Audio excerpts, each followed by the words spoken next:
Salam əziz dostlar, mən Anar İbrahimov. Bu videomda sizə 6-cı sinif kitabında səhifə 137-də olan əvvəlcə vətəri izah edəcəm, daha sonra bu səhifədə olan məsələləri izah edəcəm. Vətər.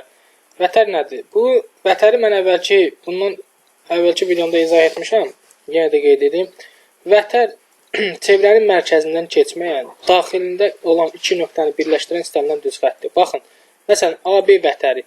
Baxın, bu çevrənin mərkəzidir. Bu isə AB vətəri, AB düz xətti. Onun mərkəzindən keçmir və daxilindən iki nöqtəni birləşdirir. Bu onun vətəridir, AB vətəri adlanır. Məsələn, CD də eyni, mərkəzindən keçmir və daxilində olan iki nöqtəni birləşdirir və bu CD vətəridir.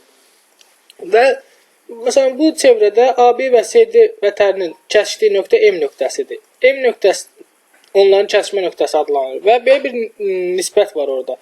AM, yəni AM vurulsun MB, AM vurulsun MB bərabərdir. CM vurulsun MD.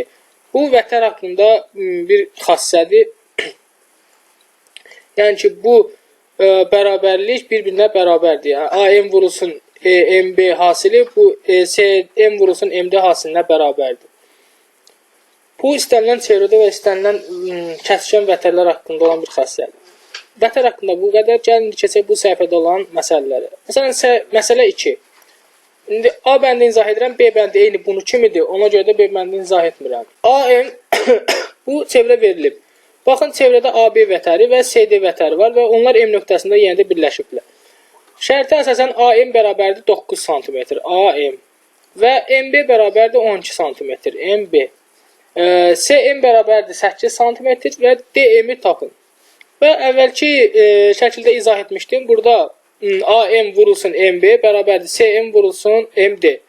Və bu hasillərin bir-birinə bərabərini göstərdim. İndi burada gəlin yerinə qoyaq. AM-in yerinə 9, MB-nin yerinə 12, yəni 9 vur 12 bərabərdir. CM-in yerinə 8, vur MD, DM. Bunları da yerinə qoyub yazırıq. Alınır ki, MD bərabərdir və yaxud DM bərabərdir. 9 vur 12 böl 8. Bu deyilir 13,5. Deməli, DM və yaxud MD 13,5 cm imiş. Santimetr burada. Bu bizim məsələ 2. İndi gəlin keçək məsələ 4-ə. Məsələ 3 eyni olduğu kimi də ona görə məsələ 4-ü izah edirəm.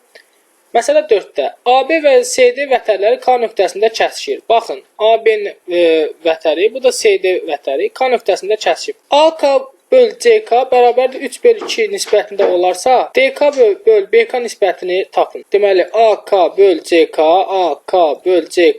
bərabərdir 3 böl 2. Bu şəkildə bunu yazırıq və şərtdən də bilir ki, vətər haqqında xassədə belə bir şey var ki, AK vur KB bərabərdir CK vur KD.